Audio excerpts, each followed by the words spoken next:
Alright, so I got a little bit of an update here for you guys on the ongoing attempts to unionize more Amazon warehouse facilities in the wake of Christian Smalls, the fired Amazon employee, successfully organizing the first Amazon union here in the United States. So we got a couple politicians, pretty big name ones, who are going out there to stand in solidarity with these workers as they attempt to unionize this facility, which is literally just across the road from the one where they just won that first election. So here from Huffington Post, they say Bernie Sanders is heading to New York City to back the Amazon union. The independent Vermont senator has been one of organized labor's staunchest allies in Congress. Now, he's not the only one. We also have AOC, according to Christian Smalls, coming out to visit them. He says, New York City, I'm happy to announce that AOC will be coming to visit Amazon labor this Sunday. For the Twitter fingers, solidarity is about accountability and second chances. The only narrative that should matter is bringing people together. So this is like obviously coming in the wake of a lot of that drama surrounding AOC initially backing out of going to stand in solidarity with Christian Smalls as he was trying to organize the first Amazon union. But when I made my video basically breaking down that entire situation, this was basically my message, is that, you know, you take these situations, you learn from them, you expect better from politicians, and then next time that there's a similar situation, they're going to probably show up. And in this case, it seems like AOC, Christian Smalls, there's no hard feelings between them, and now she's going to be going out there, bringing attention to this union drive, and hopefully directing some useful resources their way as well. So, you know, this is exactly what you love to see. You never want to allow, capitalists to divide and conquer the left or anything like that. So it's great to see them coming together and standing in solidarity. Now, a little bit more details on Bernie Sanders heading over there. They say Senator Bernie Sanders plans to visit Amazon warehouse workers in Staten Island, New York on Sunday alongside AOC in a show of support for the workers' unionization drive. And they say Christian Smalls, the president of the Amazon Labor Union, the ALU, an independent union that spearheaded the first successful unionization of an Amazon facility earlier this month, announced the visit on Twitter. And they say the ALU won its first victory without the resources of a national union or major attention from national politicians. Some observers credit the union's under-the-radar approach for its success, but the ALU evidently believes that it stands to benefit from Sanders' help, and his visit will fall a day before the start of a vote on whether to unionize at a second Amazon facility on the same campus as the larger warehouse, JFK 8, where Smalls, an ex-employee, led the winning union drive. And they say workers at a second, smaller facility called LDJ5 are due to cast their votes from April 25th through April 29th. So I'll keep you guys updated when we get some of the initial results coming out for this separate union election that's going to be taking place between these dates. But, you know, this is exactly what you love to see. At a surface level, it is obviously virtue signaling to some extent to have, politicians go out there and just, give maybe a little bit of a speech and try to rally workers. But it's virtue signaling in what I think is an effective capacity. And we've seen this recently displayed in some of the polling results that are coming out as to how Americans feel specifically about Amazon needing a union. So if you look at the breakdown here from A More Perfect Union, they did some polling data and they show 75% of Americans say that Amazon workers need a union.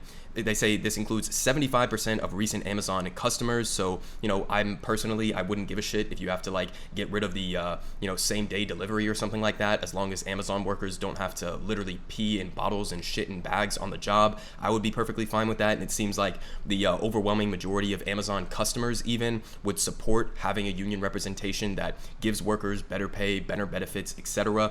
This also includes 83% of young Americans between the ages of 18 to 34, 80% of middle-aged Americans from 35 to 49, and even 71% of Trump voters aged 18 to 34. So this is the most surprising, in my opinion at least, but this is exactly why I supported Christian Smalls going on a show like Tucker Carlson, for example, and getting this pro-union message out there while simultaneously deflecting from Tucker Carlson's attempts to divide and conquer the left by trying to make it all about AOC failing to show up to the first unionization attempt. But you can see, reflected here in the polling data, even Trump voters overwhelmingly think that Amazon needs union representation. And honestly, it's not that surprising. Amazon is one of the largest corporations in the world. Even conservatives, to a large extent recognize that they are this gigantic predatory monopoly that's destroying small businesses, that heavily exploits their workers at a large scale, etc. So it's not that surprising, especially with the amount of, fake populism that you hear from the right railing against what they perceive to be like woke corporations, including Amazon. I mean, if you guys go back and look at the video of the Tucker Carlson interview with Christian Smalls, Tucker Carlson literally called Amazon a progressive corporation. Okay, just completely delusional, but you kind of understand the narratives that are forming in conservative circles that would even push them to support this potential unionization of Amazon facilities, even given how anti-union conservatives typically are. But this is why I do think that this type of virtue signaling of, politicians going out there and standing in solidarity with them can be useful to some extent, because you're putting a spotlight on these types of things. You're putting a spotlight on the inequality of a corporation like Amazon, where, Jeff Bezos is spending billions of dollars or billions of dollars of taxpayer money that's coming out of your and my pockets to go off in his dildo rocket and fly to space, while you have Amazon workers who literally can't even use the bathroom during their shifts because they're having to meet these ridiculous quotas that Amazon is requiring of them. So I think most people are able to look at this situation, especially when there's this gigantic national spotlight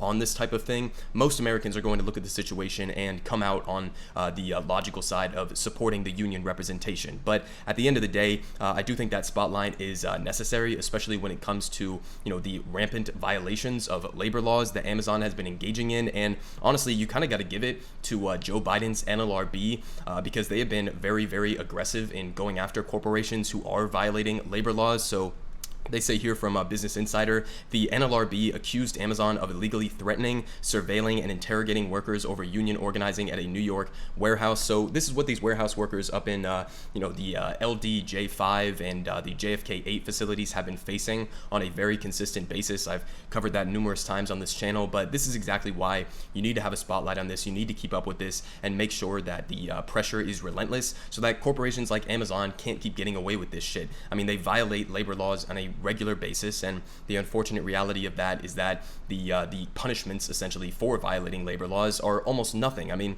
if you're a $1 trillion corporation and the punishment for preventing a union forming in your warehouse by violating labor laws is like just a fine or something like that, well, of course they're going to continue doing this and doing it with impunity. But that's why you need a more aggressive NLRB, and you need a more aggressive political body or a representation within Congress that is actually going to be pushing for legislation like, for example, the PRO Act, to ensure that workers have the constitutional right that they are granted to form a union if they want to. So, at the end of the day, I support both AOC and Bernie Sanders going and standing in solidarity with them, and hopefully this other warehouse facility comes out on the right side and creates the second successful unionization attempt at Amazon.